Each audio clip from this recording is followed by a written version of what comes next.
Smokepit Fairytales by Trip Ainsworth. Chapter 9. Beans, Bullets, Bandaids, and Bad Guys.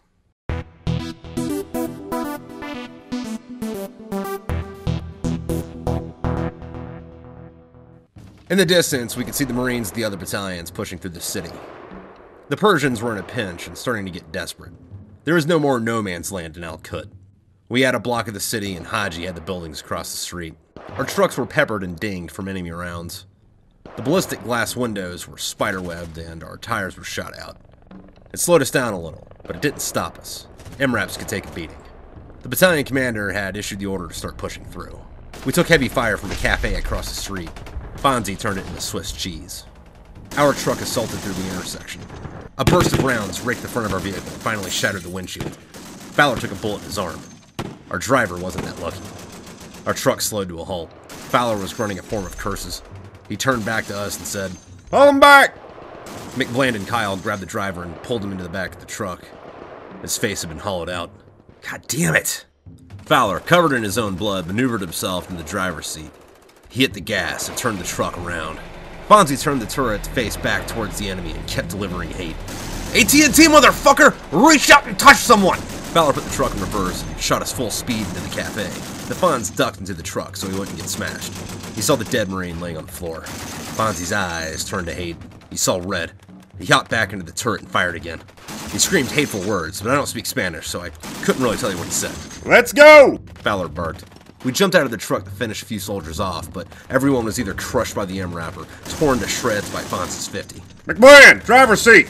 Fowler looked at the rest of us. "You three, stairs, let's go!" Doc cut him off.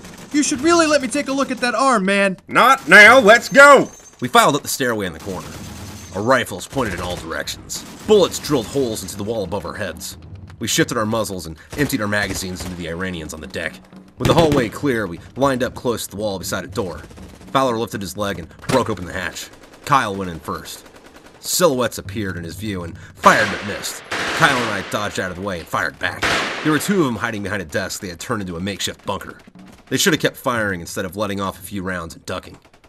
Kyle and I unloaded into the desk. A hand rose over the pseudo-bunker, wielding a little metal ball that he let roll towards us. "Grenade!" Kyle hurled himself on me, forcing both of us to crash through the flimsy plaster wall. Kyle rolled off of me. "You alright, dude?" Before I could answer, I looked up to see three stunned Persian soldiers. They raised their weapons at us. I rolled away. Holes from their AK-47 rounds followed me. Kyle lunged at one of them, shoving his knife between the soldier's legs. Kyle swung around behind the soldier, who was howling in pain, and put him in a headlock. Kyle grabbed the soldier's weapon and fired it at the other two. One of them fell dead, and the other jumped to the ground and landed beside me. He looked me in the eye, and I broke his nose with my helmet. I straddled him and started beating his face in with my fists. He held his arm over his face, trying to stop my assault, and pulled out a knife and drove it into my leg. My body seized, and he shoved me off. But before he could get up, Kyle ran over and stomped in his skull. Damn it! Blood started to pool around me. The Iranians below the desk started shooting at us through the wall. Kyle hit the deck and crawled to me. "Hold on, Kodak!" I gnashed my teeth and wailed. I forced myself to stop gripping my leg. Shuddering violently, I pulled the tourniquet off my flak and tried to wrap it around my thigh. Kyle flung my hands away and tightened the tourniquet. I let out a scream and blood stopped. He then pulled off the dead Iranian scarf and tied it around my leg to help soak up the blood. "You're gonna be alright, dude." "You're a little close to my dick there," I moaned and shivered. "You could have got me dinner first." "Huh." Bullets still flung over our heads. "Sergeant!" Kyle screamed into the other room. Fowler called back. "Yeah, you guys all right?" "Kodak's hit. You got any frags left?" "Just Willie Pete." "Light him up!" I heard Fowler bark through the wall. "Don't tell me what to do. Keep your heads down." "Roger." Fowler lobbed in the grenade. It popped and the two Iranian soldiers screamed. They tried to claw the fire off their skin and fell, rolling in anguish. Kyle helped me to my feet. "We're coming out!" "Roger." Fowler yelled back. Kyle pulled my arm over his shoulder and helped me limp through the room. I stared at the Iranian soldiers, who were still screaming to survive. The phosphorus turned their skin black. Doc put bullets in their skulls. We went downstairs, and they laid me on the ground in front of the truck. Fonz yelled down from the turret, "You all right, Kodak?" "In the park, man!" I gritted through the pain. Sweat and tears stung my eyes. Doc ripped open my pants around where the knife was. "Alright, this is gonna fucking hurt. Guys, hold down his shoulders." Doc grabbed the Iranian dagger and yanked it out of my leg. I tried to flail, but Kyle Fowler and McBland kept me in place. Doc opened a pack of Quick Clot and poured it into the hole in my leg. Motherfucker, that burns! You're going to be okay, man. Doc wiped his hand on his trousers. All right, Sergeant, you're next. Fowler turned so his wound was facing Doc. Doc ripped open Fowler's sleeve and inspected the wound. Oh, this ain't bad. You just got grazed. Doc wrapped gauze and elastic bandage around Fowler's arm. I picked up the scarf and the Iranian dagger that had been lodged in my leg.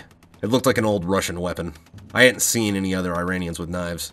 Maybe I just failed to notice them. I slid the knife into the pocket of my flak jacket. We loaded back into our battered and bruised MRAP. Doc wrapped a poncho over the dead Marine in the back. Fowler stuck his barrel out of what was left of the front window and McBland backed us out of the cafe. The truck rocked and stumbled because we were driving on the rims. Our tires were shredded. The hobbled truck crawled to the command truck, where the Surbot was standing on the roof behind his turret gunner, calling in air support. When he saw us, the Surbot climbed down. Fowler stepped out to greet him. Yeah, good afternoon, sir. Yeah, it's fucking great. You look like shit. Y'all alright? No, sir. Fowler said as he scratched his face. We got a routine casualty. Fuck! Who? My driver. God damn it. I'm sorry, Sergeant. Yeah. Fowler paused and then added, Me and Kodak are hit, but I'm not too bad, but he might need a ride out. We emptied out the cafe on the corner. I think we got about 15 of them. Alright. the Surbot said sternly. The Surbot walked to the back of our truck and opened the hatch. He uncovered the Marine under the poncho. The Surbot didn't flinch when he saw the crimson cave where a young man's face once used to be. What's up, Kodak? You alright? Yeah, I got stabbed in the leg, sir. I displayed the dagger. I think I'll be alright. I forced myself to say through the pain. You fucking sure? I don't need anyone slowing us down. If you think you can still fight, you can stay, but if not, I'll put you on a bird and get you back down to Kuwait. I'm fine, sir. I lied through the hellish anguish in my thigh. The Surbot looked at Doc. You look him over. Yes, sir. Alright, it's your call. Is Kodak going to be alright to keep going? Are any of us? The Surbot stared at Doc and then nodded and said, Simplify, motherfuckers. He patted the Marine in the poncho. Put him in my truck and I'll get him on a bird. Al-Kut was cleared within a few days. I spent most of it in the back of the truck, handing out boxes of ammo to the Fonz. We took a few more casualties. Once the city was cleared, a logistics train resupplied us with MREs, water, ammo, mail, and hot chow. The cooks had set up a shop in a blown-out building on our corner. The second floor was mostly intact. Only a couple of beams held up the ceiling. And I don't remember the last time I had hot chow, I said to Doc as we walked into the makeshift chow hall. Najaf. Doc said, We haven't bathed since then either. Shit, I don't think anybody's taken off their uniform since then. Fowler chimed in. I don't think I had realized that. We probably fucking stink too. I laughed, limping. It's good to have our flax off for a bit. We all were covered in dry blood, sweat stains, dirt, piss, and God knows what else. How's your leg, man? I think I'll be skipping leg day for a while. As we got to the chow hall, First Sergeant Kegel from Echo Company stopped us. Aye, Marine. Where you think you're going? Fowler responded. To get some chow, First Sergeant. Looking like that? Huh? I raised an eyebrow. You heard me, Marine. When's the last time y'all shave? Your uniforms are torn up, and you ain't shaved in days. Y'all go clean and get yourselves haircuts before y'all can eat. Fuck you! Doc exploded. You fucking pogue-ass piece of shit motherfucker! What'd you say, Marine? I'm a fucking corpsman, you bitch! Doc tried to swing at him, but Fonzie and Fowler held him back. I'll fucking kill you! You fucking pussy bitch fuck with your clean uniform you haven't done anything in! How the fuck have you kept that thing so nice? You just hide and cry while your Marines did all the fucking work? Doc kept thrashing, trying to get to the First Sergeant. Sailor, you got some fucking nerve. Hey, what in the fuck is going on? Our battalion master gunnery sergeant walked out from the building. Master Guns, these Marines were about to come in for chow looking like a bag of ass. I told them to go clean up and this corpsman starts yelling. Well, why the fuck were you turning them away? First Sergeant Kegel looked shocked. Master Guns, they ain't upholding the uniform standard. Standard? Standard? The master gunnery sergeant looked us, then the first sergeant over. Now, these Marines are the standard. They look like they've been out there kicking ass, and you look like you're getting ready for the fucking prom. That corpsman's right. Why the fuck is your uniform so clean? Master Gun... Shut the fuck up! The master gunnery sergeant pointed inside the building. Y'all Marines go get some chow. We scurried into the building. I looked back to see the first sergeant standing at parade rest with the master gunnery sergeant barking at him like a rabid hyena. I fucking love Master Guns Wince. I don't care if he looks like he's 600 years old. Yeah, real motivator, Fowler said. Hey, isn't that first sergeant a weather balloon operator? Yeah, that or an air traffic controller, said the Fonz. Either way, they shouldn't have put him in a grunt battalion. We got our field rations and sat down around a pile of bricks. There were no chairs. My leg ached from not moving it for so long. I'm okay with the cat poop sausage, I'm kind of glad they had breakfast and lunch food. Doc said while stirring the macaroni. I mean, this shit's terrible, but after a couple weeks of MREs, it's not so bad. Yeah, we're all gonna shit our brains out here in about 15 minutes. Kyle said. I could use some real food, but this works for now. Hey, you guys remember that time in Balabalook when we were ripping out with 3-8? When we got that interpreter to get us real food out in the village? Yeah, and we've been kicking ass and taking names for the last month, and we're all lined up for chow. And then we started getting water. Fowler said with his mouth full. And then all the 3-8 guys started freaking out because they'd only been in country for a week and we all just moped to the trucks. Yeah, man. The Fonz waved his fork around. Damn, that foot bread was good. Oh my god, yes. I don't even care if they made it with their feet after walking around in goat shit and sandals all day. Fucking delicious. Those were the good old days, man. Fonz chewed on the processed military chemicals labeled as food. No rules of engagement, no fet teams, and no bullshit. Fuck, those female engagement teams were fucking worthless.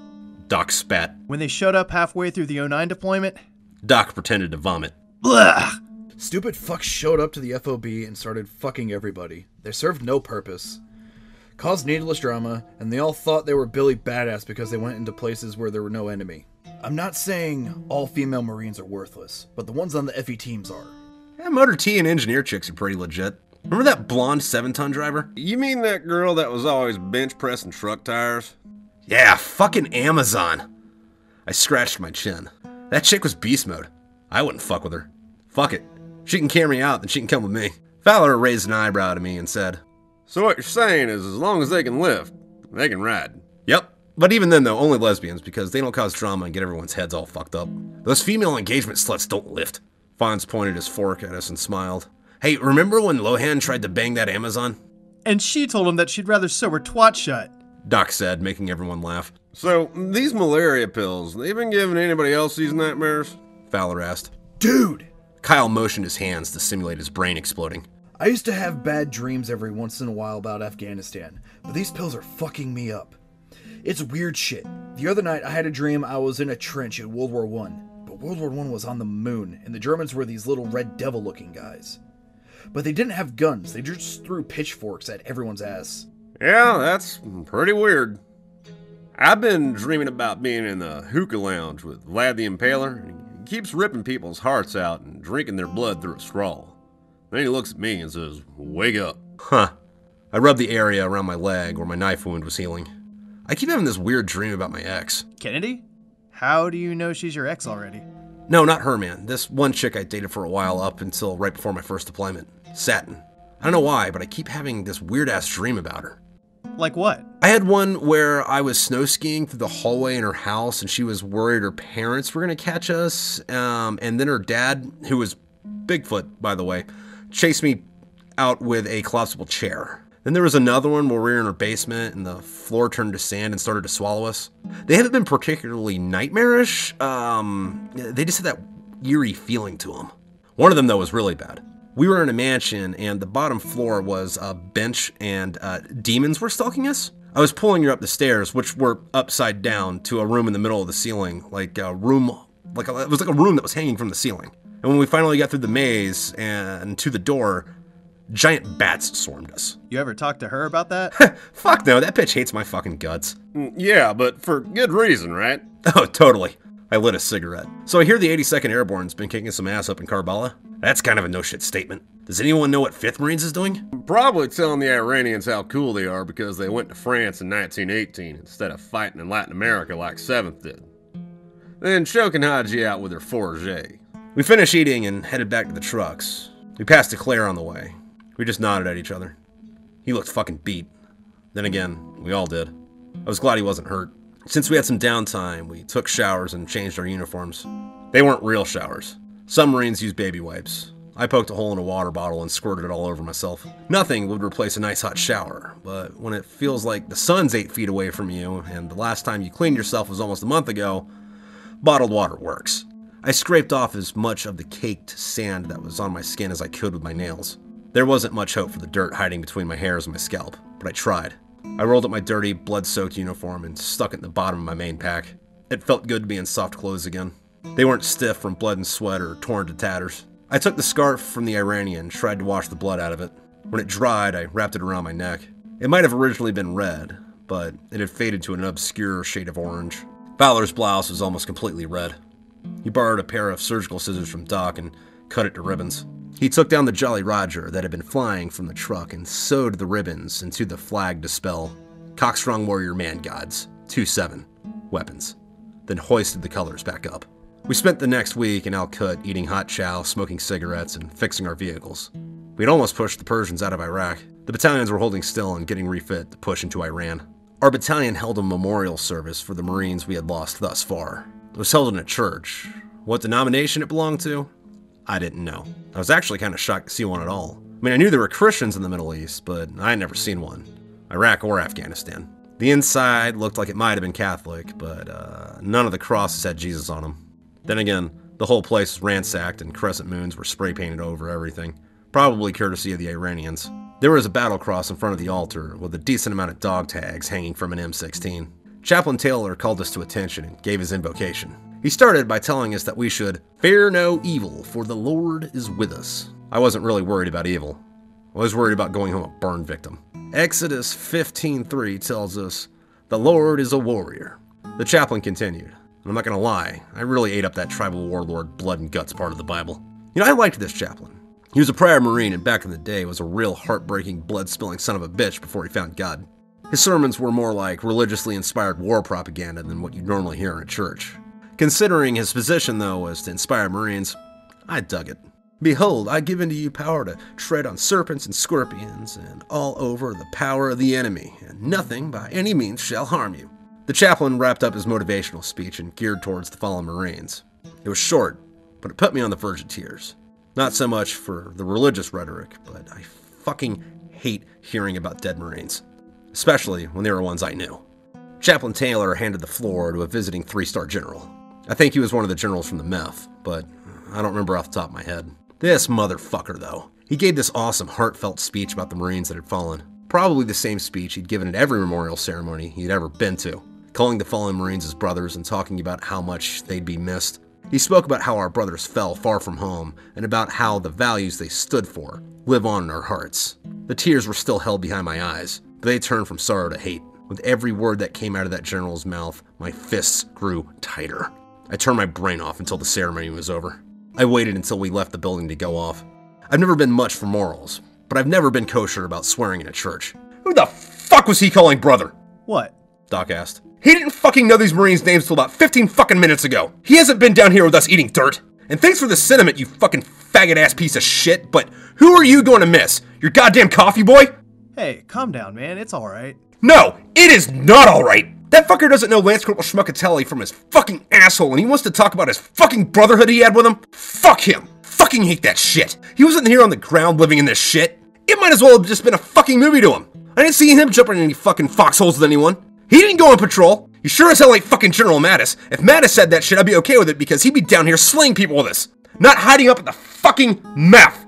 I know, man, but... But fucking nothing! Almost all these goddamn fucking officers are like that. Fucking planning the war but not being in the fucking fight. Then they're gonna go back home and be fucking okay with soaking up for all the credit for the shit that we did? I bit my bottom lip to keep myself from crying and mumbled, fucking piece of shit, cocksucker.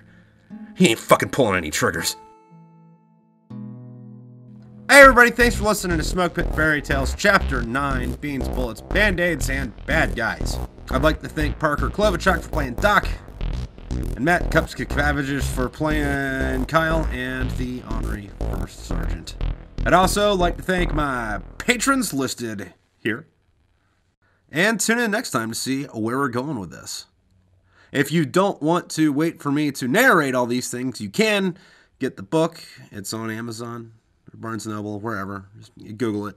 Or if you want to get the box set, The War Chest, which is the first 6 novels of the series, plus some stickers and cards and a patch inside of a custom painted 50 caliber ammo can, that's over on my website. Look for The War Chest. Other than that, if you'd like to support the channel, you know, there is that whole Patreon thing, so that helps out a lot more than you actually think it would. And you know, you can share it with your friends and all that fun stuff. Or If you're listening to this way in the future, maybe the audiobook's out. Check that out. I mean, it's not now, or not as of me recording this in April of 2023, but you know, future stuff. All right, I will catch y'all later, and here's some bloopers. All right. A hand rose over the pseudo-bunker, wielding a little metal ball that he let rolling towards us. Use your mouth, Trip! And she told him that she'd rather... She told him, all right. She towed him away. Boom! There's an explosion here! Kyle hurled himself on me, forcing both of us